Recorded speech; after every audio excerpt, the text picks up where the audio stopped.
عنوان Tom and جیری کا عظیم adventure.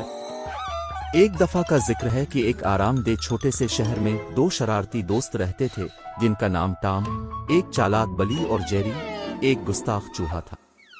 ایک دوسرے کا پیچھا کرنے کی ان کی فطری جبلت کے باوجود انہوں نے دوستی کے گہرے بندھن میں حصہ لیا اور ہمیشہ خود کو مزاحیہ فرار میں پایا۔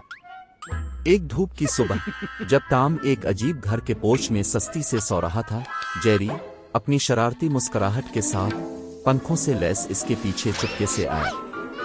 ایک تیز حرکت کے ساتھ اس نے ٹام کی ناک میں گدگدی کی، جس کی وجہ سے بلی ایک زور سے چھینک کے ساتھ جاگ گئی۔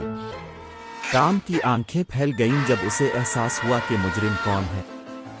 جیری، ٹام نے چیخ کر کہا، لیکن اس سے پہلے کہ وہ کوئی رد عمل ظاہر کرتا، جیری شرارت سے ہنستے ہوئے وہاں سے چلا گیا۔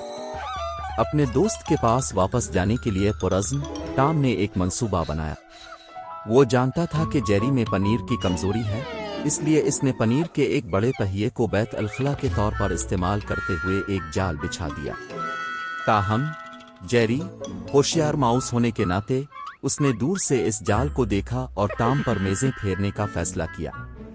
جیسے ہی ٹام جیری کی آمد کا بے تابی سے انتظار کر رہا تھا، اس نے اچانک خود کو اپنے ہی جال میں پھنسا ہوا پایا، پنیر کی پہنچ سے بالکل باہر لٹک رہی تھی۔ جیری نمودار ہوا، ٹام کی حالت دیکھ کر ہنسا۔ اچھا اچھا اچھا، دیکھو کون ان کے اپنے جال میں پھنس گیا ہے، جیری نے چھیڑا، کانوں سے کانوں تک مسکراتے ہوئے کہا۔ ٹام نے چھٹکارا پانے کی کوشش کی، لیکن وہ جتنا زیادہ جدوجہد کرتا رہا، جال نے اسے اتنا ہی سخت پکڑ لیا۔ اپنے دوست کو پریشانی میں دیکھ کر جیری کو اس پر ترس آیا اور اس نے مدد کرنے کا فیصلہ کیا۔ کچھ تیز سوچ اور ٹیم ورک کے ساتھ وہ ٹام کو جال سے آزاد کرنے میں کامیاب ہو گئے، اور بدلے میں ٹام نے پنیر کو جیری کے ساتھ باندھ دیا۔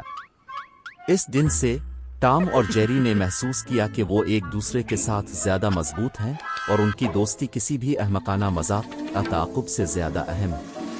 وہ اپنے زندہ دل لمحات گزارتے رہے، لیکن وہ ہمیشہ ایک دوسرے کی پیٹھ موٹے اور پتلے ہوتے تھے، جو ہر دن کو ہنسی اور تفریح سے بھرپور مہم جوئی بناتے تھے۔